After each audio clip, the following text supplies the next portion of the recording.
Por lo tanto, leemos en el nombre precioso de Cristo Jesús esta hermosa palabra que dice, Deuteronomio capítulo 32, verso 39. Ved ahora que yo soy, y no hay dioses conmigo. Yo hago morir y yo hago vivir. Yo hiero y yo sano. Y no hay quien pueda librar de mi mano. Bendito Padre Celestial, delante de tu presencia como pueblos redimidos, Señor, con tu sangre preciosa estamos en esta noche. Aquí nos has reunido, Señor, en el 1965 Sur Los Ángeles Street en Los Ángeles, California. Aquí es este pueblo, Señor. Un pueblo, Señor, que en otro tiempo no quería nada contigo. Pero ahora tu luz les ha resplandecido, Señor, y de las tinieblas a la luz. Ahora estamos delante de ti. Sabemos que tú eres luz, Padre Celestial. Por lo tanto, podemos decir que podemos ver. Aunque tengamos cerrados nuestros ojos, podemos contemplarte, porque tú estás dentro de nosotros. Ahora háblanos, Padre amado, por medio de tu palabra, y que tu Espíritu nos haga entender, que tu Espíritu nos revele, que tu Espíritu, Señor, haga que esa palabra se pueda quedar en lo más profundo de nuestro corazón, y que podamos decir, Señor, que tú estás en nosotros, porque tu palabra va a estar en nosotros, porque de la abundancia del corazón habla la boca, dice tu palabra. Es que estamos, Padre, dispuestos a recibir tu palabra, tu mensaje, en el nombre precioso de Cristo Jesús. Amén. Usted que se puso de pie, tome su asiento y meditemos en la palabra del Señor. Meditar en la palabra del Señor no implica el que va a tomar una posición de su cuerpo exclusiva y va a entrar en un trance. Meditar en la palabra del Señor lo que significa es contemplar las maravillas, es contemplar la expresión, es contemplar que usted estaba en otro tiempo, al igual que yo, muerto en delitos y pecados, y que por su grande misericordia, ahora usted ha experimentado un cambio. Ahora usted se da cuenta que ya no es el mismo, que ya no es la misma de otro tiempo, y que se ha podido dar cuenta que han habido cosas las cuales usted hubiese querido cambiar ya en su vida, pero que todavía no es posible que las pueda cambiar. Pero sin embargo, a través de la palabra, a través de hablar con el Señor, a través de estarse congregando, a través de estarse reuniendo, usted llega de pronto a entender que hay cosas las cuales, buscando el rostro del Señor, el Señor las va a comenzar a hacer. Y no hay nadie que le pueda impedir al Dios Todopoderoso el que pueda trabajar en lo profundo de su corazón y en lo profundo de mi corazón, porque Él es Dios por sobre todas las cosas, y Él es el Todopoderoso, y su poder es inigualable, porque el Dios de los cielos, Él es el que lo hizo a usted, Él es el que me hizo a mí, y Él es el que va a hacer todo lo que para el hombre es imposible, porque el hombre no puede hacer ni siquiera lo posible.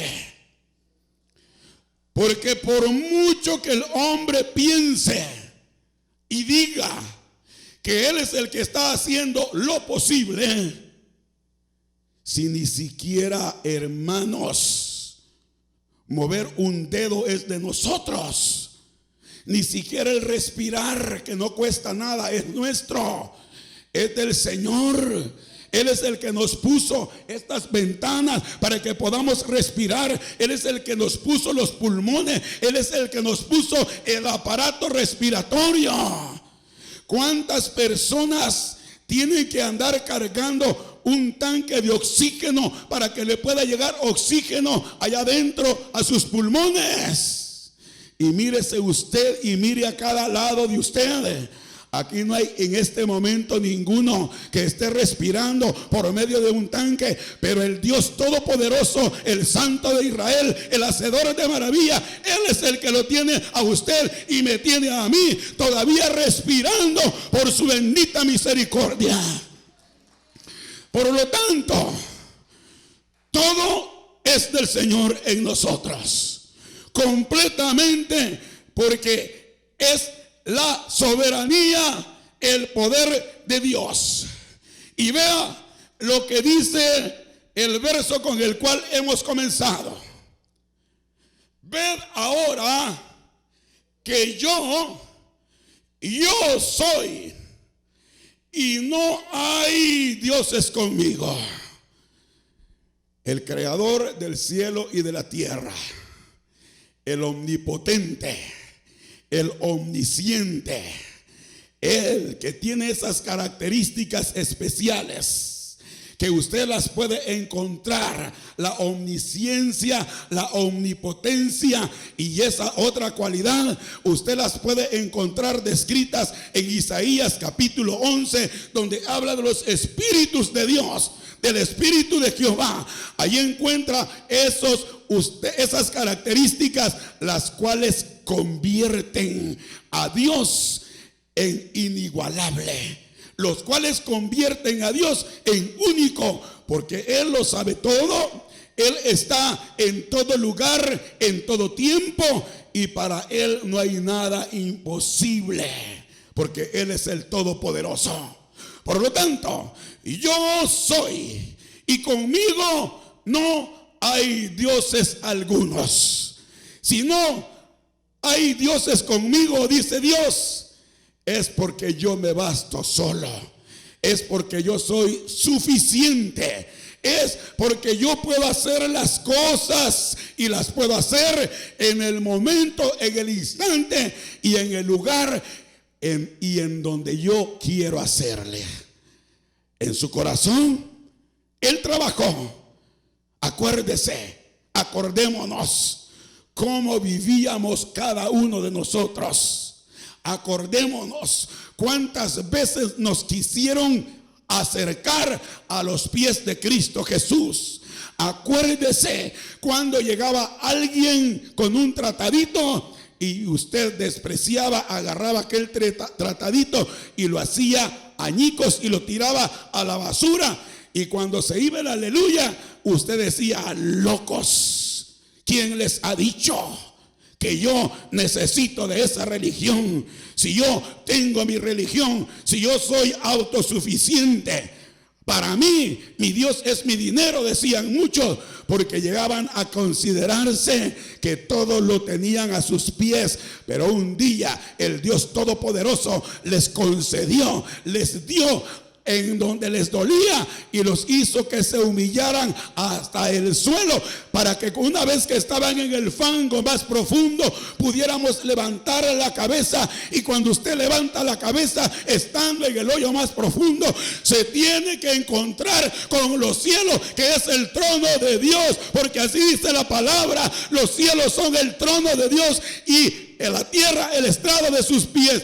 Por lo tanto, cuando más hundido se encuentra el ser humano, tiene que levantar su cabeza y se encuentra con el firmamento, en donde Dios está mirándolo y dice: chiquitito, ahí te quería tener. Ahí era donde te ibas a encontrar conmigo. Ahí era donde verdaderamente te ibas a dar cuenta que estás en un hoyo y que tienes que salir, y que por tu cuenta no vas a poder salir, sino con mi poder. Bendito sea el nombre precioso del Señor, porque el Dios de los cielos, Él hace y va a determinar en todo momento cómo hacerlo. Dele aplausos al Señor. ved ahora que yo soy, y no hay dioses conmigo. No, yo hago morir y yo hago vivir. Yo hiero y yo sano. Y no hay quien pueda librar de mi mano. La soberanía es el poder de Dios. ¿Por qué no le vamos a temer nosotros a ese Dios que solo viene nos ha hecho? ¿Cómo es que no le vamos a alabar, no le vamos a glorificar, si delante de nuestros ojos, día con día, Él se manifiesta? Y usted no le puede dar crédito a nada más. Usted le tiene que dar crédito al poder de Dios. Y si usted y yo le damos crédito al poder de Dios, entonces conviene, como dice Él, yo soy el que hiero, pero también yo soy el que sano. Yo soy el que quito la vida y yo soy el que doy vida. Y no hay quien libre de mi mano.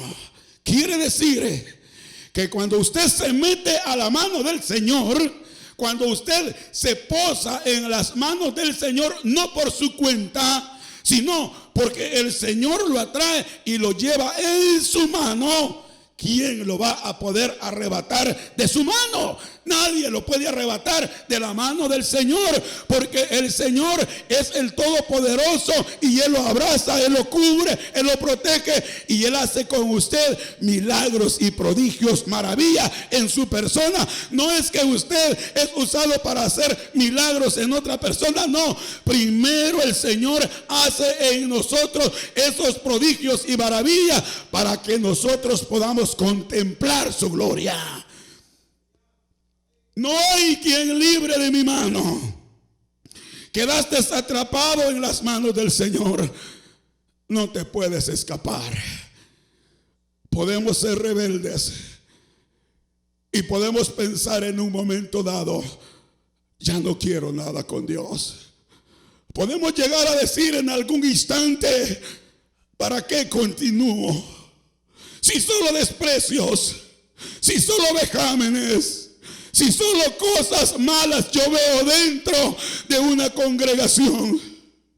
Pero acuérdate, el Señor nos está diciendo, nadie puede librar de mi mano en el sentido positivo, porque si estás en las manos del Señor, ya le perteneces a Cristo Jesús y nadie te va a poder apartar de las manos de Cristo Jesús, porque le perteneces a Él. Él te ha comprado con su sangre preciosa. Nadie puede librar de mi mano.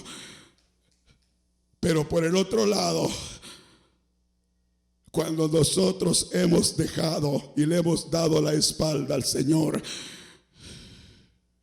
muchas veces no queremos reconocer que nosotros hemos fallado. No queremos reconocer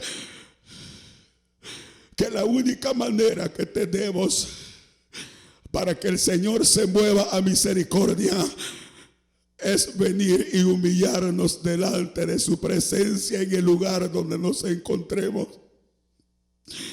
Porque solamente si nos humillamos delante de su presencia, Él lo dice, ¿quién puede librar de mi mano? No hay quien pueda librar de mi mano. Cuando Él tiene un trato directamente con cada persona, le va a mandar un mensajero del Señor. Le va a mandar a alguien para que se dé cuenta que ya lo tiene atrapado. Y muchas veces está dando la última oportunidad, porque no quiere nuestro Padre Celestial que nadie se pierda. Por eso Él dice, están en mis manos. Acuérdese, cuando nuestro hermano pastor recibe la palabra y la predica y dice, es que no puedo entender, papá, ¿cómo es posible que te hiciste hombre y que viniste a la tierra a morir por mí?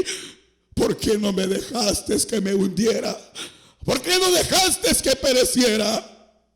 ¿Por qué te humillaste hasta la muerte?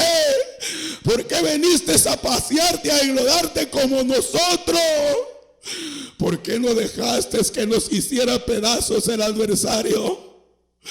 Es que el Dios eterno, el Dios todopoderoso, su amor es inigualable y su amor es el que hizo que pudiera venir a rescatar lo que le costábamos a Él, le costamos a Él. Él es el que nos formó, Él es el que nos hizo, del polvo formó al primer hombre y le dio vida, y la palabra dice que lo hizo a imagen y semejanza de Él.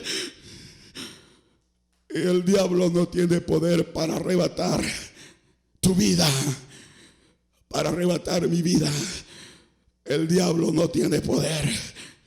Por esa razón, usted y yo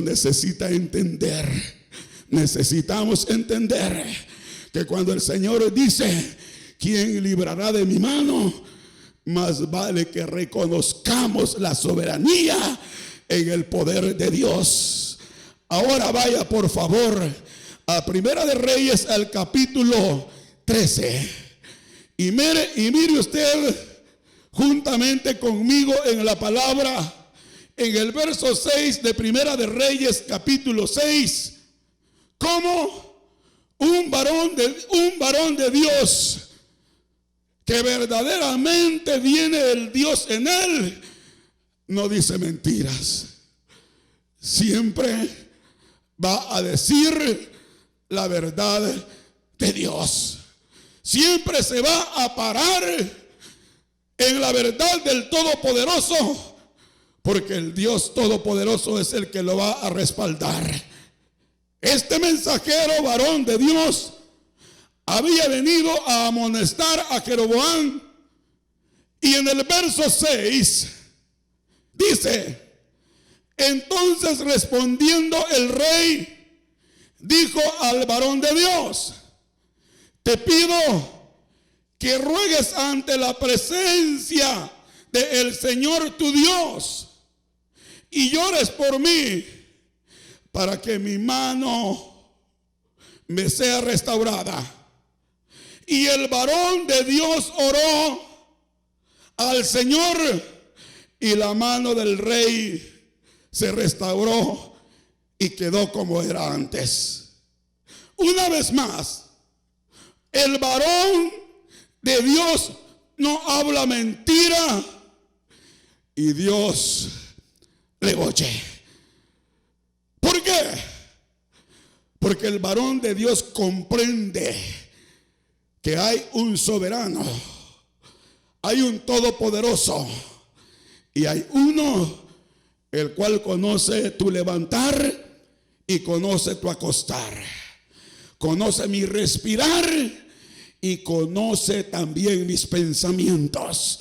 Las intenciones del corazón al Dios Todopoderoso no le son desconocidas.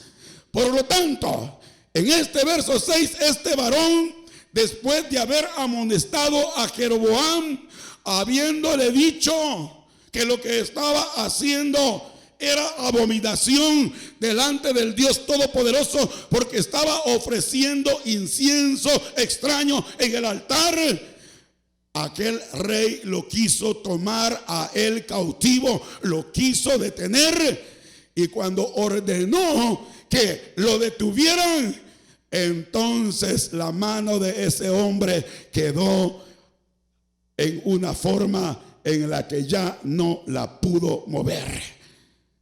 Le rogó al varón de Dios que orara, y el varón de Dios, dice el verso 6, oró, y el poder de Dios aparece restaurando la mano de aquel rey.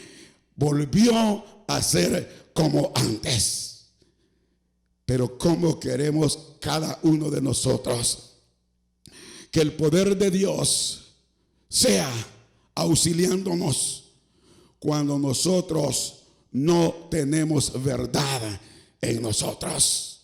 La soberanía de Dios está en su poder. La soberanía de Dios es el poder de Dios. Ahora vea conmigo Primera de Reyes, el capítulo 17. Y vea desde el verso 17 hacia el verso 24. Y usted note, ahí estaba Elías. Elías, aquel hombre que dice en Hebreos que era un varón sujeto a pasiones como usted y yo, pero tenía a Dios en él. Elías no es el que hacía las cosas. El que hacía las cosas era Dios en él. Elías pudo en un momento dado decir: no va a llover a no ser por mi palabra. Pero cuando él dice no va a llover a no ser por mi palabra, es porque la seguridad, la convicción, la verdad de él era Dios mismo en él. Y tenía la plena certeza que palabra que él pronunciara, el Dios de los cielos se la iba a respaldar, porque estaba parado en la verdad, estaba parado en la soberanía de Dios, estaba parado en el poder de Dios.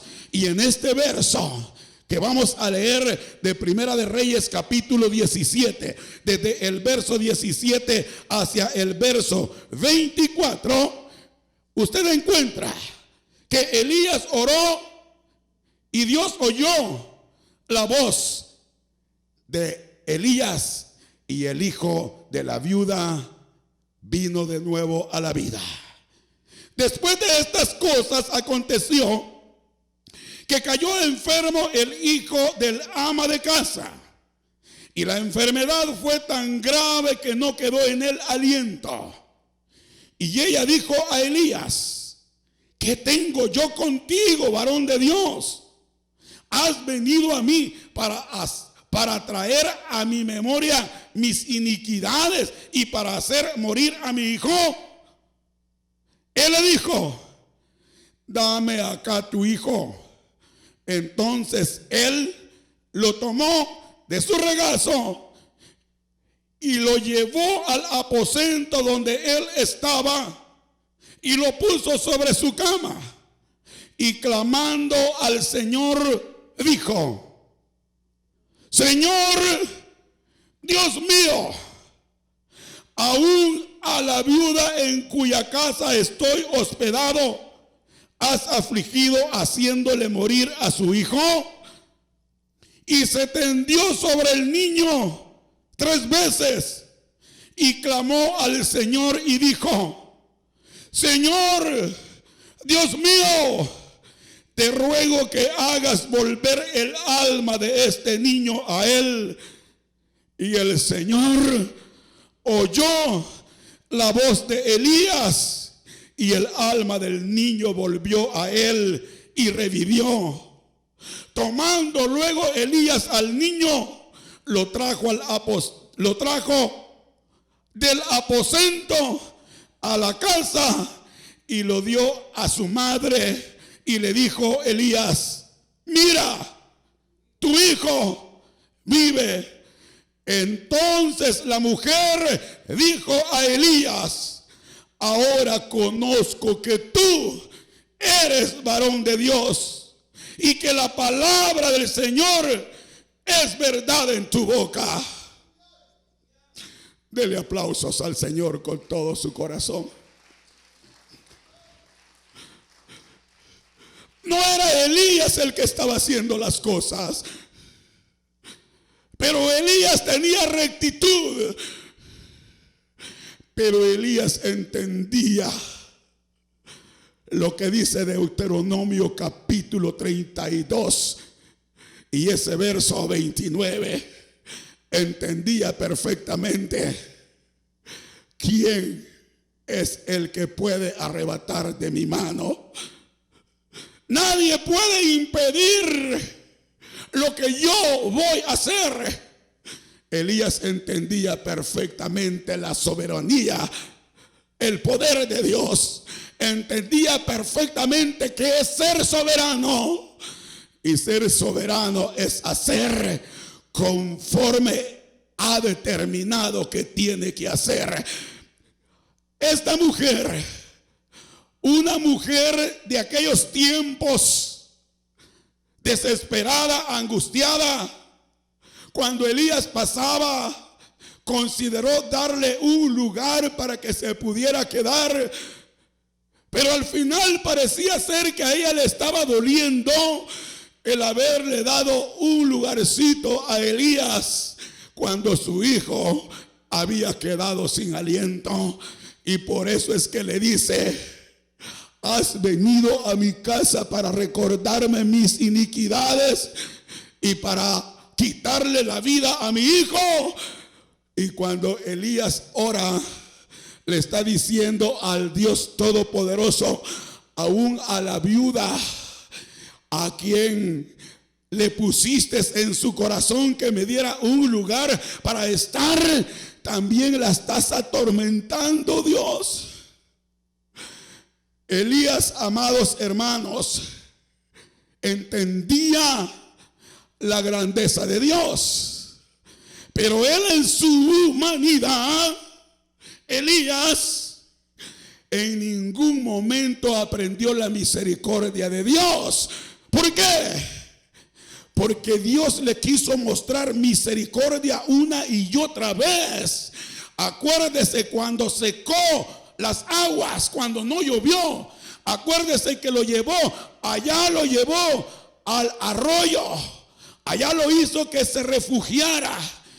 Y le pasó la película completa el Señor a Elías, mientras el arroyo de Kerit se iba secando gota a gota, poco a poco se iba secando. Quería que la humanidad de Elías volviera a experimentar y que clamara misericordia. Mas Elías no clamó misericordia, porque él dijo: a no ser por mi palabra no va a llover. Y Dios lo respetó, porque Dios le había entregado a él en ese tiempo, le había entregado la autoridad. Por eso, cuando usted escucha hablar a Juan el Bautista, dice que traía el espíritu de Elías. Pero Juan el Bautista era el único representante de Dios en ese momento en la tierra, como lo fue Elías en aquel momento. Pero Juan, con un mensaje diferente, porque venía desde lo profundo del corazón para hacer volver el corazón de los hijos a los padres, el corazón de los padres a los hijos, el corazón de cada uno de aquellos los cuales se amaban. El Señor estaba poniendo a Juan para que hubiese una restauración. Pero en los tiempos de Elías había un juicio determinado, y el Señor le quería mostrar a Elías misericordia. Después lo sacó del arroyo de Kerit y lo llevó con la viuda de Sarepta.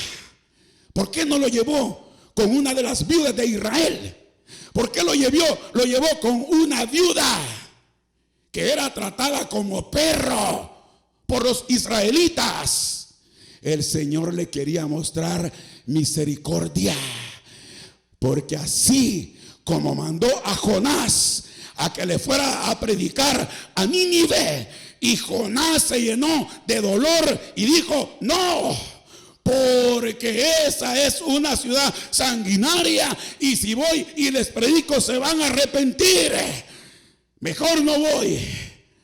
Y lo hizo que entrara, lo puso debajo de una barra que ni siquiera él había hecho.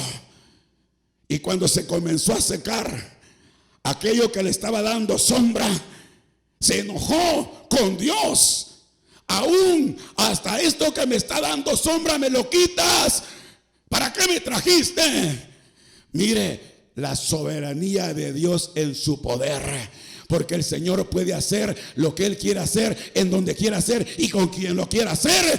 Pero el Hijo de Dios que logra comprender estas cosas viene a la presencia del Dios Todopoderoso y le dice: heme aquí, Señor, que tú eres Dios y yo soy polvo. He aquí que tú eres todopoderoso y yo soy un andrajoso miserable que necesita de tu presencia. Me humillo a tu presencia y busco tu rostro.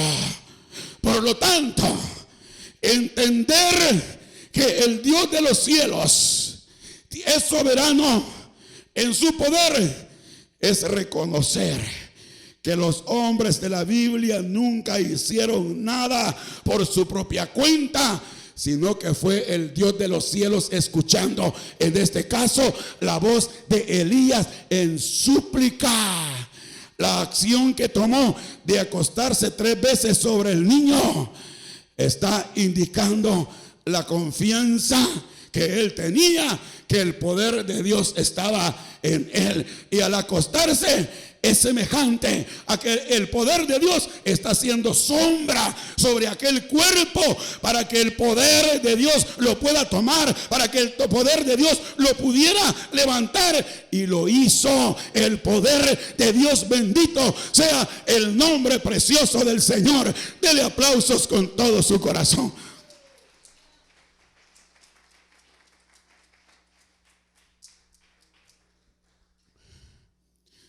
Segunda de Reyes, capítulo 5.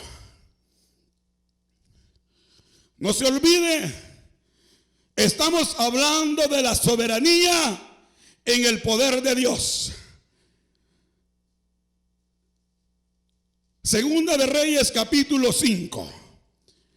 Y el verso 9 al 14. Vea cómo la gente que llega a creer que tiene una posición en la sociedad, cómo la gente que de pronto se cree que por su postura social merece un trato diferente, cuando se encuentra con la soberanía en el poder de Dios, no le queda más que reconocer que el Dios de el mendigo que estaba a los pies de aquel rico, le hablo de Lázaro, allá estaba, y aquel rico hacía banquetes. Ese Dios de Lázaro era el Dios también de ese rico. Pues acá, el Dios de la mujer que trabajaba en la casa de este hombre era el Dios también de ese hombre. Y mire lo que usted encuentra, Segunda de Reyes, capítulo 5, desde el verso 17 hacia el 24. Entonces Naamán dijo: te ruego pues, de esta tierra no se dará a tu siervo la carga de un par de mulas. Es una pregunta. Una vez más, entonces Naamán dijo: te ruego pues, de esta tierra no se dará a tu siervo la carga de un par de mulas, porque de aquí en adelante tu siervo no sacrificará holocausto ni ofrecerá sacrificio a los dioses, sino a Jehová. En esto perdone Jehová a tu siervo, que cuando mi señor el rey entrara en el templo de Rimón para adorar en él y se apoyare sobre mi brazo, si yo también me inclinare en el templo de Rimón, cuanto haga tal, Jehová perdone en esto a tu siervo. Y él le dijo: ve en paz. Se fue pues y caminó como media legua de tierra. Entonces Jesse, criado de Eliseo, el varón de Dios, dijo entre sí: he aquí, mi señor estorbó a este sirio Naamán, no tomando de su mano las cosas que había traído. Vive Jehová, que correré yo tras él y tomaré de él alguna cosa. Y siguió Giezi a Naamán, y cuando vio Naamán que venía corriendo tras él, se bajó del carro para recibirle y dijo: ¿va todo bien? Y dijo: bien, mi señor me envía a decirte: he aquí, vinieron a mí en esta hora del monte de Efraín 2 jóvenes de los hijos de los profetas. Te ruego que les des 1 talento de plata y 2 vestidos nuevos. Dijo Naamán: te ruego que tomes 2 talentos. Y le insistió, y ató 2 talentos de plata en 2 bolsas y 2 vestidos nuevos, y lo puso todo a cuestas a 2 de sus criados para que lo llevasen delante de él. Verso 24. Y así que llegó a un lugar secreto, él lo tomó de mano de ellos y lo guardó en la casa. Luego mandó a los hombres que se fuesen. ¿Qué estamos leyendo? Que este hombre lo que estaba buscando era de alguna forma el tener consigo lo que su señor no había recibido. Porque en el verso 9 dice: y vino Naamán con sus caballos y con su carro, y se paró a las puertas de la casa de Eliseo. Entonces Eliseo le envió un mensajero diciendo: ve y lávate 7 veces en el Jordán, y tu carne se te restaurará y serás limpio. Cuando Naamán sale de la casa en donde él era el general del ejército, por causa de que la mujer que trabajaba con él le había hablado de el Dios a quien Eliseo servía, le dijo que Dios podía hacer algo con él, pero que tenía que venir a buscar al profeta Eliseo. Él se preparó como quien dice: voy a dar una buena imagen. Él se presentó con su traje bien vestido, aunque por dentro traía pura pudrición porque era canceroso. Por lo tanto, traía una vestidura tal en la cual quería presentar una imagen en la que aquel profeta se pudiera decir: wow, un terrateniente ha venido a buscar lo que Dios tiene para él. A nosotros nos pasa. No vaya a entrar uno por ahí muy bien vestido con un traje resplandeciente, porque inmediatamente llegamos a creer y llegamos a decir: ha de ser alguien muy poderoso. Wow, y qué bueno que entró a esta casita humilde. Qué bueno que entró porque tiene necesidad de Dios.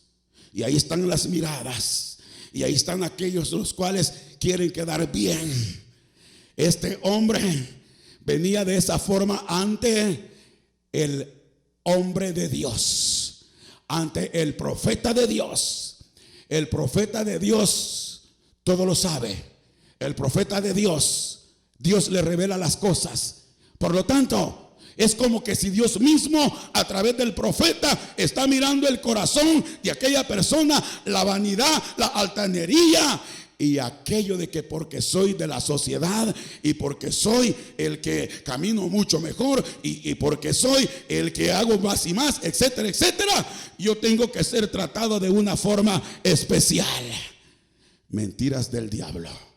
Cuando dejamos que esas cosas lleguen a nuestro corazón, tenemos que buscar el rostro del Señor todos, unánimes, juntos, porque se trata para cada uno la misericordia del poder de Dios en nuestros corazones. Por lo tanto, este hombre vino de esa manera, pero el soberano, el todopoderoso en Eliseo le estaba mostrando cuál era la posición de aquel hombre. Y dice: vete. Entonces Eliseo le envió un mensajero. ¿Se da cuenta? Eliseo no lo salió a recibir. Cuando el Señor está en el hombre de Dios y sabe qué es lo que los demás vienen buscando, no se enmuta. Al contrario, le dice a usted, o le dice al más pequeño, o le dice al más insignificante: acércatele y dile esto. No que se lo dijo al oído, sino que el Señor se lo puso en su corazón. Y usted se acerca con la humildad, con la sencillez que le caracteriza. Porque por usted nadie da un centavo. A usted nadie humanamente lo toma en cuenta. Pero ¿sabe quién es el que siempre está con usted? ¿Y sabe quién es el que le hace dar ese sentir? La soberanía de Dios.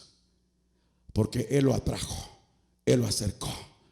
Y en ese momento usted está siendo usado por el poder de Dios para hacer que haya alguien el cual experimente el amor que viene de arriba, el amor que viene de lo alto, el amor que transforma los corazones, el amor que hace diferente, pero para honrar, glorificar y exaltar al Dios Todopoderoso, porque le entra temor de Dios a lo profundo de su corazón, y entonces es que puede honrar al Dios Todopoderoso.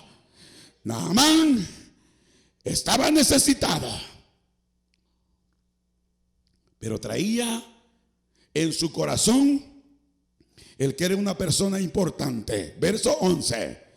Y Naamán, qué rico, el profeta me dijo que hiciera esto, me mandó a decir. Se fue enojado, dice la Biblia. ¿Por qué se enojó? Porque no lo atendió Eliseo.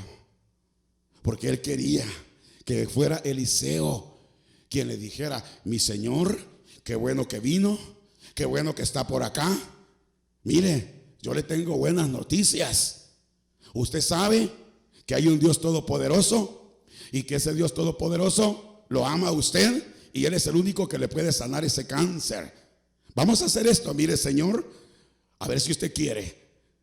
Estoy seguro que si hubiera sido Eliseo, aquel hombre hubiera dicho: dígame qué tengo que hacer. Pero Eliseo le mandó un mensajero y Naamán se fue enojado. ¿Usted cree que de verdad este hombre venía buscando a Dios? Este hombre no venía buscando a Dios.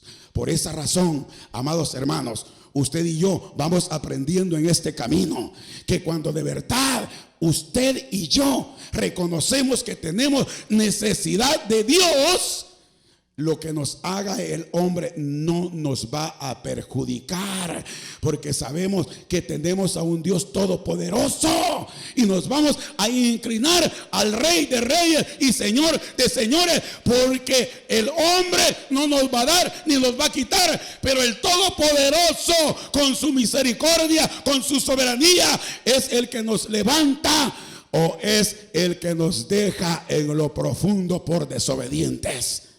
Naamán se fue enojado diciendo: he aquí, yo decía para mí, saldrá él luego.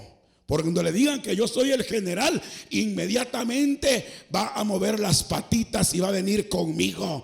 Saldrá él luego y estando en pie, invocará el nombre de Jehová su Dios. Y alzará su mano y tocará el lugar y sanará la lepra. ¿Qué aprendemos de eso? Naamán estaba creyendo que Eliseo tenía poder para hacer esas cosas. Naamán estaba creyendo que la humanidad de Eliseo era la que iba a actuar. Usted y yo hemos aprendido una vez más que usted y yo no tenemos absolutamente nada. Nosotros somos polvo y nada más. Nosotros tenemos vida por misericordia de papá. Teníamos vida natural, pero dice la Biblia que estábamos muertos en nuestros delitos y pecados. Cristo Jesús fue a la cruz del Calvario, murió, fue sepultado, resucitó y nos ha dado vida juntamente con Él. Resucitamos juntamente con Él. Todos hemos resucitado juntamente con Él, a excepción de aquellos los cuales no quieren nada con el Señor Jesús, pero ya están incluidos en la resurrección del Señor Jesús. Usted no tiene vida porque usted se proporcionó vida. Desde que nació del vientre de la mujer que le dio a luz, hubo alguien que le dio vida, pero estaba muerto en delitos y pecados. Vino Cristo Jesús a su vida y ahora lo hizo nacer de nuevo. Y ahora tiene nueva vida. Y la nueva vida que tiene, la tiene en Cristo Jesús, Señor nuestro. Bendito sea el nombre precioso del Señor. Por lo tanto, Naamán decía para sí: Eliseo, inmediatamente que oiga que yo estoy allí, aprisa va a salir, y cuando esté delante de mí en pie, va a levantar sus manos y en ese momento va a invocar su Dios y va a tocar en la parte que yo estoy enfermo y yo voy a sanar. Y dijo en el verso 12: Abana y Farfar, ríos de Damasco, ¿no son mejores que todas las aguas de Israel? Si me lavare en ellos, ¿no seré también limpio? Y se volvió y se fue enojado. Pero mire el verso 13, amado hermano. Y ahí es donde usted y yo necesitamos reflexionar, que por pequeños que parezcamos ser, cuando logramos reconocer la soberanía en el poder de Dios, Dios hace cosas increíbles. Un criado, un sirviente, un esclavo, uno. Y si usted revisa, no aparece mencionado su nombre. Al igual que el criado que encaminó a Saúl hacia Samuel, no aparecen mencionados sus nombres, porque no son significantes los criados. Pero usted es un criado de Cristo Jesús. ¿Qué importa si no se menciona aquí en la tierra su nombre? Su nombre está escrito en el reino de los cielos, en el libro de la vida. Ahí está escrito su nombre. Y el Señor Dios Todopoderoso sabe que usted es su sirviente, que usted es su criado, que usted es obediente a su palabra, que usted más que nadie hoy en estos últimos tiempos es quien está entendiendo la soberanía en el poder de Dios. Usted más que nadie, que es un sirviente, un criado, logra comprender que usted solamente es el instrumento y que el que hace todas las cosas se llama Jesús de Nazaret. Este criado le insistió a Naamán que fuera obediente a lo que el varón de Dios le había dicho, y eso hizo que Naamán llegara al río que le habían ordenado que fuera. Y mire, mas sus criados se le acercaron y hablaron diciendo cómo lo trataban a este hombre. Padre mío, si el profeta te mandara alguna gran cosa, ¿no la harías? ¿Cuánto más diciéndote lávate y serás limpio? Él entonces descendió. Muchas veces el hombre y la mujer, por duros, por rebeldes, por despreciativos que sean, de repente se encuentran a alguien que les habla de parte de Dios, alguien que no esperaba que les hablara de esa manera, y los hace recapacitar. Pero vaya usted, o que me envíe Dios a mí, no nos escuchan. Porque mi Señor Jesús dijo: no hay profeta en su propia casa. No hay profeta sino en su propia casa. Porque muchas veces llegan a decir: ¿y este quién es para que me diga? ¿Y este quién? Si yo le conozco su testimonio, si yo conozco cómo vive.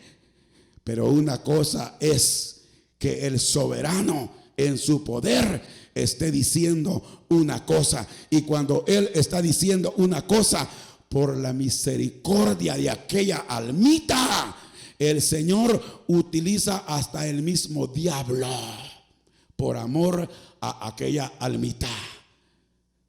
Pero el hombre y la mujer de repente llega a creer que porque alguien tiene la investidura de profeta, que ese está diciendo verdad. Y la verdad no se encuentra en la boca de un hombre o de una mujer. La verdad se encuentra en la palabra santa y bendita del Dios Todopoderoso en Cristo Jesús. Ahí está esta preciosa verdad. Bendito sea el nombre precioso del Señor. Le leo la última escritura. Segunda de Reyes, capítulo 20, del verso 1 hacia el verso 7. Segunda de Reyes, capítulo 20, del verso 1 hacia el verso 7. A los íntegros de corazón y que andan en la verdad delante de Dios, Dios siempre les oirá sus oraciones. Aquí estaba Ezequías. Hasta ese momento, quizá Ezequías había caminado en una forma en la que no había nada que pudiera avergonzarse. Y tuvo el valor de decirle a Dios su oración. Y mire lo que usted encuentra en este capítulo 20, del verso 1 hacia el verso 7. En aquellos días Ezequías cayó enfermo de muerte. Y vino a él el profeta Isaías, hijo de Amós, y le dijo: el Señor dice así: ordena tu casa porque morirás y no vivirás. Entonces él volvió su rostro a la pared y oró al Señor y dijo: te ruego, oh Señor, te ruego que hagas memoria de que he andado delante de ti en verdad y con íntegro corazón, y que he hecho las cosas que te agradan. Y lloró Ezequías con gran lloro. Y antes que Isaías saliese hasta la mitad del patio, vino palabra del Señor a Isaías diciendo: vuélvete y di a Ezequías, príncipe de mi pueblo: así dice el Señor, el Dios de David tu padre: yo he oído tu oración y he visto tus lágrimas, y aquí yo te sano. El tercer día subirás a la casa del Señor, y añadiré a tus días 15 años, y te libraré a ti y a esta ciudad de mano del rey de Asiria, y ampararé esta ciudad por amor a mí mismo y por amor a David mi siervo. Y dijo Isaías: tomad masa de higos. Y tomándola, la pusieron sobre la llaga y sanó. A los íntegros de corazón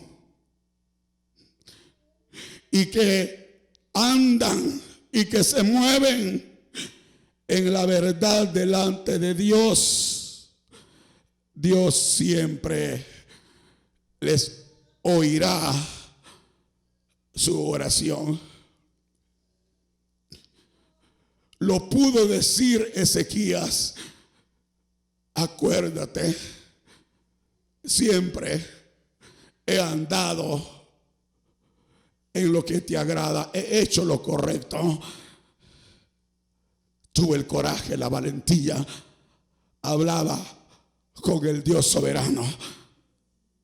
Le había dicho a Isaías que viniera y que le dijera que ordenara su casa porque iba a morir, no iba a vivir. Pero él no quería morir. Él se resistió a la muerte. Él había andado correctamente. ¿Qué le habrá preocupado para no morir? Posiblemente lo encontremos si seguimos leyendo. Posiblemente descubramos que era lo que a él le preocupaba y que por eso no se quiso ir todavía. Quizá la palabra que Isaías traía de parte de Dios cuando le dijo: ordena tu casa, haya sido lo que le preocupó y dijo: en algo debo de estar fallando. Invocó, pero al final dice que pegó una llorada cual nunca la había pegado. Lloró amargamente, es decir, sacó desde lo profundo de su corazón una súplica la cual nunca había experimentado. Estaba ahora delante de la misma muerte y era necesario para nosotros que quedara plasmado en la santa palabra de Dios algo como esto, para que nos demos cuenta que cuando usted está caminando lo más rectamente posible delante del hacedor de maravillas, delante del soberano, Él siempre va a buscar que estemos más a cuentas con Él en lo que no estemos haciendo correctamente. La soberanía en el poder de Dios. Si tengo el poder de Dios, quiere decir que Dios está actuando en su soberana voluntad en mi vida. Y si estoy consciente de ello, entonces tengo que cederle paso al Dios Todopoderoso. Soy de Él, le pertenezco a Él. Por lo tanto, ya no vivo yo, dijo el apóstol Pablo, sino que Cristo vive en mí. Póngase de pie, hablemos con el Señor.